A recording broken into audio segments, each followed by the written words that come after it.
11 की नागरिक शास्त्र विषय के पार्ट फर्स्ट भारत का संविधान सिद्धांत और व्यवहार के चैप्टर 3 चुनाव और प्रतिनिधित्व के इस पार्ट 2 में विशेष रूप से निर्वाचन क्षेत्रों का आरक्षण और स्वतंत्र निर्वाचन आयोग आदि के बारे में अध्ययन करेंगे।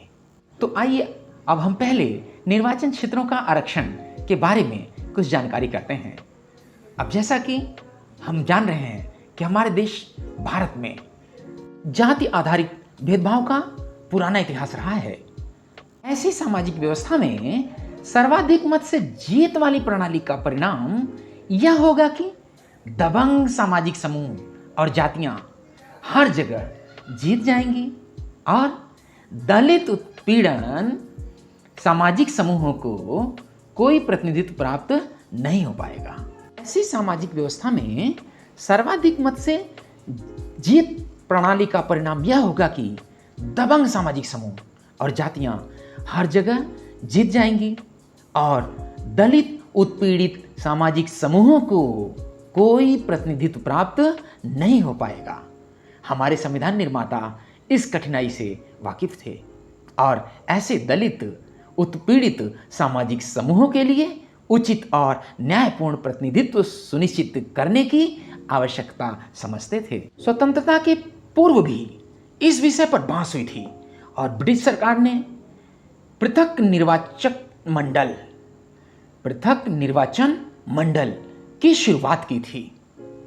इसका अर्थ यह था कि किसी समुदाय के प्रतिनिधि के चुनाव में केवल उसी समुदाय के लोग वोट डाल सकेंगे। विधानसभा के अनेक सदस्यों को इस पर शंका थी। उनका विचार था कि यह व्यवस्था हमारे उद्देश्यों को पूरा नहीं करेगी, इसलिए आरक्षित निर्वाचन क्षेत्रों की व्यवस्था को अपनाया गया। इस व्यवस्था के अंतर्गत किसी निर्वाचन क्षेत्र में सभी मतदाता वोट तो डालेंगे, लेकिन प्रत्याशी केवल उसी समुदाय या सामाजिक वर्ग का होगा जिसके लिए वह सीट आरक्षित है। संविधान अनुसूचित जातियों और अनुसूचित जनजातियों के लिए लोकसभा और राज्य की विधानसभाओं में आरक्षण की व्यवस्था करता है। प्रारंभ में यह व्यवस्था 10 वर्ष के लिए की गई थी, पर अनेक संवैधानिक संशोधनों द्वारा इसे बढ़ाकर 2020 तक कर दिया गया है। आरक्षण की अवधि खत्म होने पर संसद इसे और आगे बढ़ाने का निर्णय ले सकती है। इन दोनों समूहों की आरक्षित सीटों का वही अनुपात है जो भारत की जनसंख्या में इनका अनुपात है। लोकसभा की 543 निर्वाचित सीटों में 84 अनुसूचित जाति और 47 अनुसूचित जनजाति के लिए आरक्षित हैं। कौन से निर्वाचन क्षेत्र आरक्षित होंगे, यह निर्णय दरअसल एक स्वतंत्र संस्था द्वारा लिया जाता है जिसे परिसीमन आयोग कहते हैं। राष्ट्रपति परिसीमन आयोग का गठन करते हैं। अब आइए हम लोग सार्वभौमिक वयस्क मताधिकार और चुनाव लड़ने का अधिकार के बारे में भी कुछ जानकारी कर लेते हैं। अब जैसा कि हम जानते हैं कि लोकतांत्रिक चुनाव में देश के सभी वयस्क नागरिकों को चुनाव में वोट देने का अधिकार होता है। इसी को सार्वभौमिक वयस्क मताधिकार के नाम से जानते हैं। भारतीय संविधान निर्माताओं ने एक महत्वपूर्ण निर्णय के द्वारा प्रत्येक वयस्क नागरिक को वोट देने का अधिकार प्रदान किया। 1989 तक 21 वर्ष से ऊपर के भारतीय नागरिकों को वयस्क भारतीय माना जाता था। 1989 में संविधान के एक संशोधन के द्वारा इसे घटाकर 18 वर्ष कर दिया गया। इसी प्रकार अगर हम चुनाव के लड़ने के अधिकार की बात करें तो सभी नागरिकों को चुनाव में खड़े होने और जनता का प्रतिनिधि होने का अधिकार है, लेकिन विभिन्न पदों पर चुनाव लड़ने की न्यूनतम आयु अर्हता भिन्न भिन्न होती है। उदाहरण के लिए लोकसभा या विधानसभा चुनाव में खड़े होने के लिए उम्मीदवार को कम से कम 25 वर्ष का होना चाहिए। कुछ और भी प्रतिबंध हैं, जैसे एक कानूनी प्रतिबंध यह है कि यदि किसी व्यक्ति को किसी अपराध के लिए 2 या 2 से अधिक वर्षों के लिए जेल हुई हो तो वह चुनाव लड़ने के योग्य नहीं है। लेकिन चुनाव लड़ने के लिए आय, शिक्षा, वर्ग या लिंग के आधार पर कोई प्रतिबंध नहीं है। इस रूप में हमारी चुनाव व्यवस्था सभी नागरिकों के लिए खुली हुई है। ये हम लोग स्वतंत्र निर्वाचन आयोग की भी कुछ बात कर लेते हैं। भारत में चुनाव प्रक्रिया को स्वतंत्र और निष्पक्ष बनाने के लिए कई प्रयास किए गए हैं। एक स्वतंत्र निर्वाचन आयोग की स्थापना इसमें सबसे महत्वपूर्ण कदम है, जो चुनाव के संचालन और देखरेख के लिए बनाया गया है। भारतीय संविधान का अनुच्छेद 324 निर्वाचनों के लिए मतदाता सूची तैयार कराने और चुनाव के संचालन का अधीक्षण, निर्देशन और नियंत्रण का अधिकार एक स्वतंत्र निर्वाचन आयोग को देता है। भारत के निर्वाचन आयोग की सहायता करने के लिए प्रत्येक राज्य में एक मुख्य निर्वाचन अधिकारी होता है। निर्वाचन आयोग स्थानीय निकायों के चुनाव के लिए जिम्मेदार नहीं होता।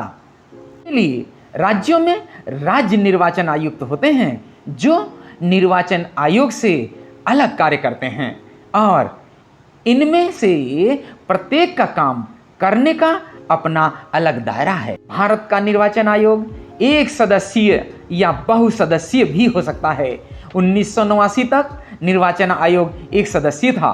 1989 के आम चुनाव के ठीक पहले 2 अन्य निर्वाचन आयुक्तों को नियुक्त कर इसे बहुसदस्यीय बना दिया गया था। चुनाव के बाद उसे फिर एक सदस्यीय बना दिया गया था। 1993 में पुनः 2 निर्वाचन आयुक्तों की नियुक्ति हुई और निर्वाचन आयोग बहुसदस्यीय हो गया। तब से यह बहुसदस्यीय बना हुआ है।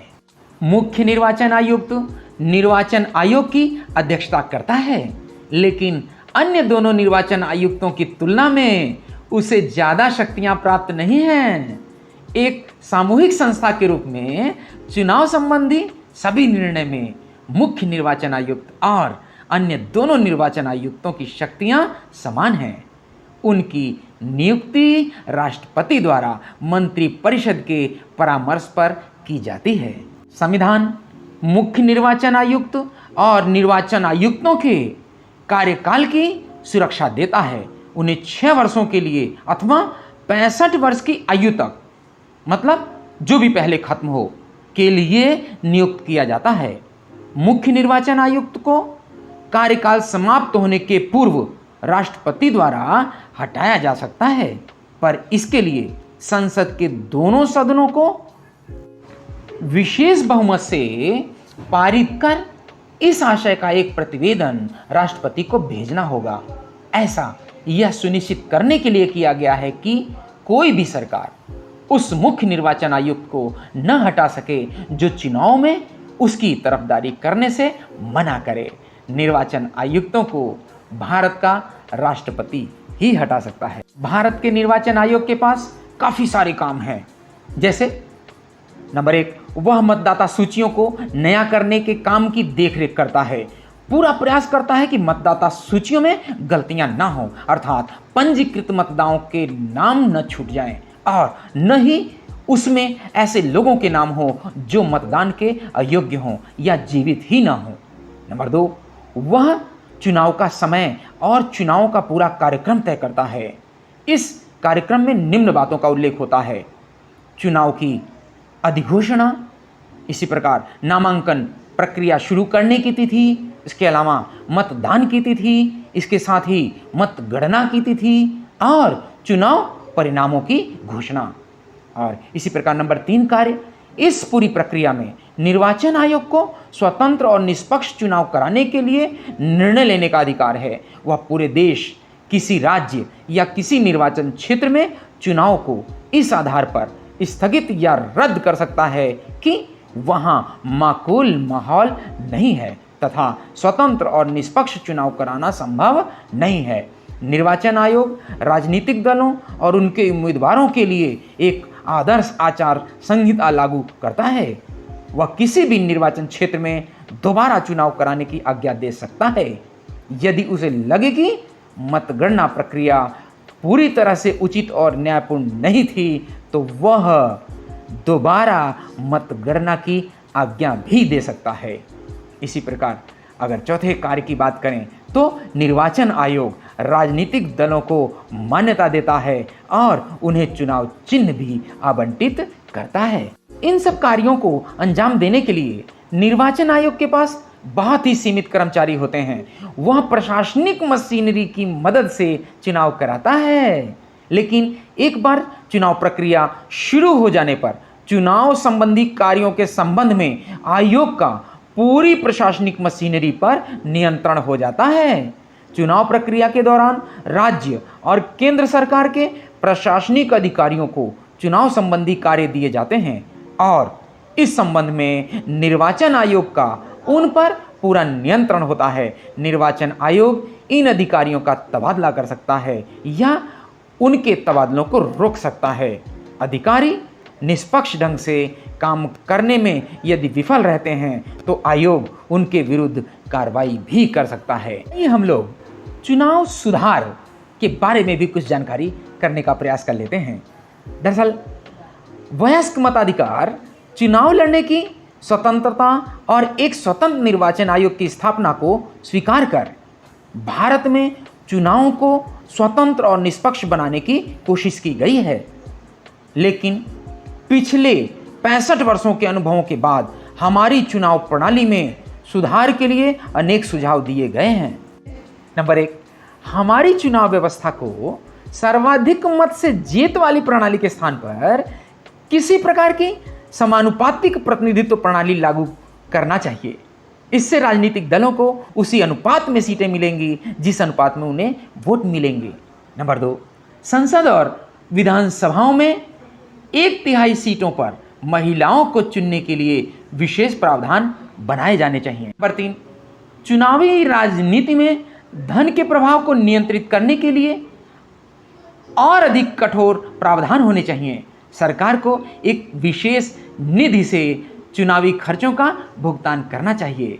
इसी प्रकार नंबर 4, जिस उम्मीदवार के विरुद्ध फौजदारी का मुकदमा हो उसे चुनाव लड़ने से रोक दिया जाना चाहिए, भले ही उसने इसके विरुद्ध न्यायालय में अपील कर रखी हो। नंबर 5, चुनाव प्रचार में जाति और धर्म के आधार पर की जाने वाली किसी भी अपील को पूरी तरह से प्रतिबंधित कर देना चाहिए।